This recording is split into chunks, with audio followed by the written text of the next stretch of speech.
Andhra Paris తెనాలిలో అధునాతన హంగులతో మీకు స్వాగతం పలుకుతోంది ఈ కన్వెన్షన్. వెడ్డింగ్స్, రిసెప్షన్స్, ఎంగేజ్మెంట్స్, కాన్ఫరెన్స్లు, సెమినార్స్ మరియు అన్ని రకాల ఫంక్షన్లకు అనువైన వేదిక. ఈ convention function hall AC, RTC bus stand out gate ఎదురు, తెనాలి. Cell number 7288856666.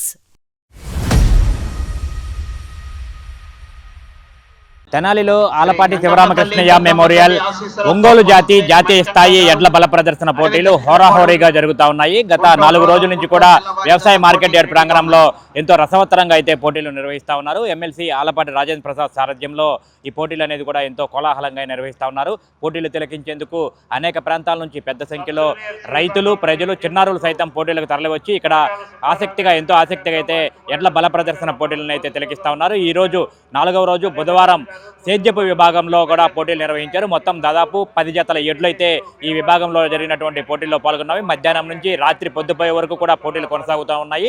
ఒకదానికొకటి ఒంగోలు జాతి ఎడ్లు ఒకదానికొకటి పోటీ పడుతూ కూడా సత్తా చాటుతూ బండలాగుతూ తమ సత్తానైతే చాటుతా ఉన్న పరిస్థితి కనిపిస్తూ ఉంది. నిన్న జరిగినటువంటి 6 పళ్ళ విభాగంలో విజేతలైనటువంటి ఎడ్ల జతల యజమానులకు ఈరోజు అతిథుల చేతుల మీదుగా అయితే బహుమతుల ప్రదానోత్సవం చేశారు. నిన్న మొత్తం 9 జతల ఎడ్లు నిన్న ప్రదర్శనలో పాల్గొన్నాయి. ఆదివారం పోటీలు ప్రారంభమయ్యాయి. ఆదివారం, సోమవారం, మంగళవారం, ఈరోజు 4వ రోజు బుధవారం పెద్ద ఎత్తున కూడా పోటీలు నిర్వహిస్తూ ఉన్నారు. ఈ 4 రోజుల పాటు జరిగిన పోటీలలో దాదాపు 52 జతల ఎడ్లు పోటీలకు హాజరయ్యాయి. ఈ సందర్భంగా కూడా అనేక ప్రాంతాల నుంచి ఇటు మన గుంటూరు జిల్లా, పల్నాడు జిల్లా, బాపట్ల జిల్లా, రాష్ట్రంలోని అనేక ప్రాంతాలతో పాటు ఇతర రాష్ట్రాల నుంచి కూడా ఎడ్లు అనేవి తరలి వస్తూ ఉన్నాయి. ఒంగోలు జాతి ఎడ్లను రైతులు ఎంతో ఆసక్తిగా అయితే పోటీల ప్రాంగణానికి తీసుకొచ్చి ఇక్కడ పోటీల్లో ప్రదర్శన అయితే ఏర్పాటు చేస్తూ ఉన్న పరిస్థితి కనిపిస్తూ ఉంది. ఈరోజు బుధవారం సాయంత్రం జరిగినటువంటి పోటీలకు డిప్యూటీ స్పీకర్ రఘురామకృష్ణంరాజు ముఖ్య అతిథిగా అయితే హాజరయ్యారు. ఈ సందర్భంగా పోటీల నిర్వాహకులు ఎమ్మెల్సీ ఆలపాటి రాజేంద్ర ప్రసాద్, అట్లాగే వేమూరు ఎమ్మెల్యే, ఇక్కడ పోటీల నిర్వహణ కన్వీనర్గా ఉన్నటువంటి నక్కా ఆనందబాబు రఘురామకృష్ణంరాజుకి అయితే ఘనంగా స్వాగతం పలికారు. ఈ సందర్భంగా స్వర్గీయ నందమూరి తారక రామారావు విగ్రహానికి పూలమాలలు వేసి నివాళులర్పించారు. అట్లాగే ఆలపాటి కృష్ణయ్య విగ్రహానికి కూడా పూలమాలలు వేసి నివాళులర్పించి జ్యోతి వెలిగించి పోటీలను అయితే రఘురామకృష్ణంరాజు చేతుల మీదుగా ప్రారంభించారు. అట్లాగే ఏదైతే అమరావతి రాజధాని బిల్లు ఉందో అమరావతి రాజధాని బిల్లుకు చట్టబద్ధత కల్పిస్తూ పార్లమెంటులో, అసెంబ్లీలో తీర్మానం చేయడం పట్ల హర్షం వ్యక్తం చేస్తూ ఇదే వేదిక మీద కూడా కేక్ కట్ చేసి సంతోషాన్ని అయితే రఘురామకృష్ణంరాజు వ్యక్తం చేశారు. ఈ సందర్భంగా వైఎస్ జగన్మోహన్ రెడ్డి అట్లాగే వైసీపీ కేడర్ మీద కూడా కొన్ని తీవ్రమైనటువంటి విమర్శలు అయితే చేశారు. అమరావతి రాజధాని విషయంలో ఢోకా లేదు, ఇంకా ఎవరు కూడా రాజధానిని కదిలించే పరిస్థితి లేదని చెప్పి రఘురామకృష్ణంరాజు చెప్పారు. అట్లాగే ఈ పోటీలను తిలకించడం ఎంతో తనకు సంతోషంగా ఉందని చెప్పారు. తమ ప్రాంతాల్లో ఎప్పుడు కూడా కోడిపందాలు జరుగుతాయి, కోడిపందాలకే జనం వస్తారనుకున్నాను, కానీ ఇక్కడ ఎమ్మెల్సీ ఆలపాటి రాజేంద్ర ప్రసాద్ ఆధ్వర్యంలో జరుగుతున్నటువంటి ఎడ్ల బల ప్రదర్శన పోటీలకు కూడా ఎంత పెద్ద ఎత్తున రైతాంగం ఇక్కడికి వచ్చి ఎంతో ఆసక్తిగా చాలాసేపు వేచి ఉండి మరి పోటీలను తిలకించడం చూస్తే ఆశ్చర్యం వేస్తుందని చెప్పి కూడా చెప్తా ఉన్నారు. అయితే ఒంగోలు జాతి ఎడ్లను మనం పరిరక్షించుకోవాలి. ఈ జాతి అనేది మన జాతి సంపద. ఈ ఒంగోలు జాతి ఎడ్లు అనేవి కూడా మన జాతి సంపదగా అయితే రఘురామకృష్ణరాజు చెప్పారు. మొత్తంగా చూసుకుంటే కనుక ఆలపాటి శివరామకృష్ణయ్య మెమోరియల్ జాతీయ స్థాయి ఎడ్ల బల ప్రదర్శన పోటీలు తెనాలి వ్యవసాయ మార్కెట్ యార్డులో గత 4 రోజుల నుంచి కూడా ఎంతో కోలాహలంగా జరుగుతూ ఉన్నాయి. నిన్న జరిగినటువంటి పోటీల్లో పాల్గొన్నటువంటి ఎడ్ల జతల యజమానులకు ఈరోజు బహుమతులు ఇస్తా ఉన్నారు. ఈరోజు న్యూ కేటగిరీ అంటే సేద్యపు విభాగంలో పోటీలు నిర్వహించారు. అట్లాగే ఆవుల పాల పోటీలు కూడా, ఒంగోలు జాతి ఆవుల పాల పోటీలు కూడా నిర్వహించారు. ఆవుల పాల పోటీల్లో పాల్గొన్నటువంటి ఆవులకు సంబంధించిన యజమానులకు అయితే బహుమతులు కూడా ఈరోజు అందజేసిన పరిస్థితి ఉంది. డిప్యూటీ స్పీకర్ రఘురామకృష్ణరాజు చేతుల మీదుగా అందజేశారు. రాజమండ్రికి చెందినటువంటి ఒంగోలు జాతి ఆవు 14.1 లీటర్ల పాలు ఇచ్చి మొదటి బహుమతిని అయితే కైవసం చేసుకుంది. నిన్న ఎస్టీవీ తెనాలి ద్వారా కూడా ప్రత్యేకంగా మనం ఇంటర్వ్యూలో ఆ రైతుతో మాట్లాడాము. అదే రైతుకు, రాజమండ్రికి చెందిన రైతుకి ఆవుల పాల పోటీలో ఆవుకి మొదటి బహుమతి అయితే వచ్చింది. అట్లాగే రేపు ఇవాళ బుధవారం, రేపు గురువారం 5వ రోజు సబ్ జూనియర్స్ విభాగంలో పోటీలు జరుగుతాయి. శుక్రవారం జూనియర్స్ విభాగంలో పోటీలు జరుగుతాయి. అట్లాగే శనివారం చివరి రోజు సీనియర్స్ విభాగంలో పోటీలు జరుగుతాయి. మొత్తంగా పోటీలకు పాల్గొనేటువంటి ఎడ్ల జతల యజమానులకు ప్రత్యేకంగా ఏర్పాట్లు అయితే చేస్తున్నారు. అట్లాగే పోటీలను తిలకించేందుకు అనేక ప్రాంతాల నుంచి పెద్ద సంఖ్యలో రైతులు, ఇటు ప్రజలు, చిన్నారులు సైతం ఎంతో ఉత్సాహంగా వచ్చి ఎంతో ఓపికగా ఈ కోర్టులోనే ఉంటూ పోటీలను అయితే ఎంతో ఆసక్తిగా తిలకిస్తా ఉన్న పరిస్థితి ఉంది. ఎస్టీవీ తెనాలి ఛానల్ ద్వారా, యూట్యూబ్ ఛానల్ ద్వారా కూడా ఈ ఎడ్ల బల ప్రదర్శన పోటీలను ప్రతిరోజు కూడా ప్రత్యక్ష ప్రసారం చేస్తూ ఉన్నాం. ప్రత్యక్ష ప్రసారానికి కూడా అనేక ప్రాంతాల నుంచి వీక్షకులు కూడా చూస్తూ ఎంతో ఆదరణ లభిస్తూ ఉంది. శనివారం వరకు కూడా జరిగే పోటీలను ప్రతిరోజు కూడా సాయంత్రం నుంచి ఎస్టీవీ తెనాలి యూట్యూబ్ ఛానల్ ద్వారా ప్రత్యక్ష ప్రసారం చేస్తూ ఉన్నాం. ఈ ఛానల్ చూస్తున్న వారు ఇంకా ఎవరైనా సబ్స్క్రైబ్ చేసుకునే వారు ఉంటే ఖచ్చితంగా ఎస్టీవీ తెనాలి యూట్యూబ్ ఛానల్ను సబ్స్క్రైబ్ చేసుకోవాలని చెప్పి కోరుతా ఉన్నాం. వీడియో జర్నలిస్ట్ సాయితో Gopichand, STV Tenali. Doctor Madhusudana Prasad garu, ex MP Kolluru గారు, చీమకుర్తి సతీష్ గారు, వైస్ కొప్పురావు కిషోర్ గారు, వెంకటేశ్వర గారు,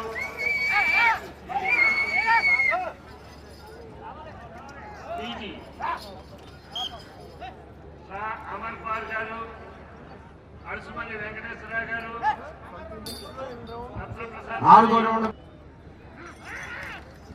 ఈరోజు ఈ విభాగంలో ప్రదర్శన పూర్తి చేసుకొని రేపు ఉదయాన్నే మధ్యాహ్నం నిర్వహించేటువంటి సబ్జీ శివాలయాన్ని నమోదు చేసుకొని రావడం జరుగుతుంది.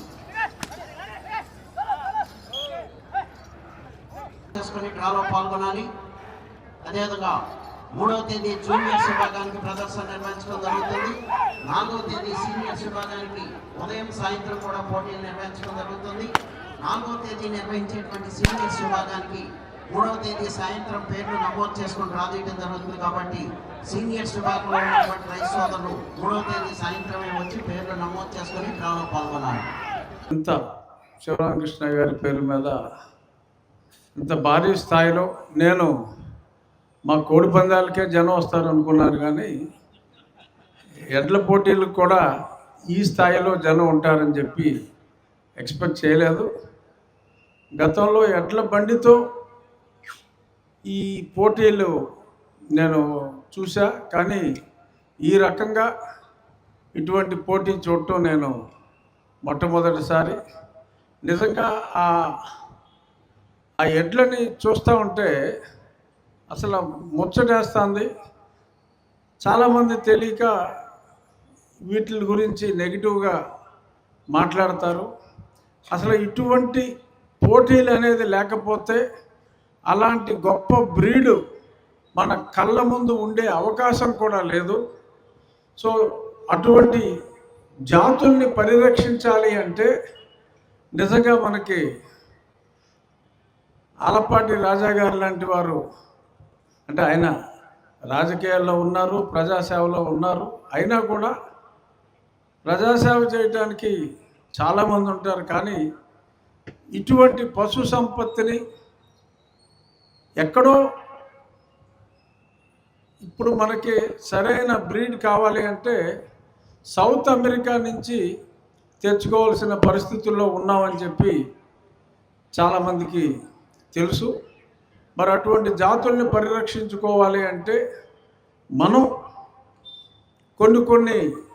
కొంతమంది మూర్ఖంగా మాట్లాడినప్పటికీ ఇటువంటి సంవత్సరం అంతా ఒక్కసారి దాన్ని ఎదిలిస్తే నేరంగా మాట్లాడతారు. కానీ సంవత్సరం అంతా ఎంత ప్రేమగా, కన్న కొడుకుల కన్నా ప్రేమగా ఆ ఎద్దుల్ని చూసుకుంటారు. ఆ క్షణంలో కాస్త విదిలించినప్పటికీ మళ్ళీ పందెం అయిన మరుక్షణం కన్నబిడ్డల్లాగా వాటిని చూసుకుంటారు. నాకు ఈ ఎద్దులు నమ్మిన బంటు సినిమా నా చిన్నతనంలో చూసినప్పటి నుంచి నాకు ఎద్దులు అంటే ఒక గ్లామర్. ఒక సినిమా హీరో కంటే హీరోని ఎలా అభిమానిస్తామో అలాగే ఎద్దులను కూడా అంతగా అభిమానించటం ఆ సినిమాతో ప్రారంభమైంది. కానీ వినటమే తప్ప ఎప్పుడు చూడాలనుకుంటున్న పందాలకి, ఈ పోటీలకి, పందాలు కాదు ఈ పోటీలకి రాజా గారు ఫోన్ చేసి నువ్వు రావాలి అని అంటే తప్పకుండా మీరు ఎప్పుడు రమ్మంటారో చెప్పండి, నేను పని ఉన్నా ఖాళీ చేసుకుని ఎప్పటి నుంచో చూడాలనుకుంటున్నాను, వచ్చేస్తానని చెప్పి ముందుగా రేపు అనుకుంటే రేపు కొన్ని వివాహ కార్యక్రమాలు ఉన్నాయి కాబట్టి నేను ఇవాళే వస్తానని చెప్పి ఆయన్ని రిక్వెస్ట్ చేసి ఈ ఎడ్ల పోటీలకి వచ్చి మీ అందరి మధ్యన పెద్ద ఆయన ఎన్టీ రామారావు గారికి పూలమాలాంకృతిని చేసి, శివరామకృష్ణ గారికి పూలమాలాంకృతిని చేసి ఈ పోటీలు చుట్టూ సంతోషంగా ఉంది. ఇక గారు కూడా చెప్పారు, మొన్ననే అసెంబ్లీలో 28వ తారీఖు ఆ సమావేశంలో ఇక్కడ అసెంబ్లీలో తీర్మానం చేసి మరి ఈరోజు ఢిల్లీలో లోక్సభలో క్లియర్ అయిపోయింది. రేపు రాజ్యసభలో ఫార్మాలిటీ, అక్కడ కూడా క్లియర్ అయ్యి ఎవరు కూడా ఇవాళ మనం చూసాం ఎవరున్నాడు మావి గన్ మచిలీపట్నం, విజయవాడ, గుంటూరు కలిపి మావి గన్ అని పెట్టుకోండి అంటే సోషల్ మీడియాలో నేను విజయవాడ నుంచి ఇక్కడికి వస్తూ ఉంటే రకరకాల మీమ్స్, ఏయో ఊర్లు కలిపి ఏయో పేర్లు, ఆ పేర్లు మనం చెప్పుకుంటే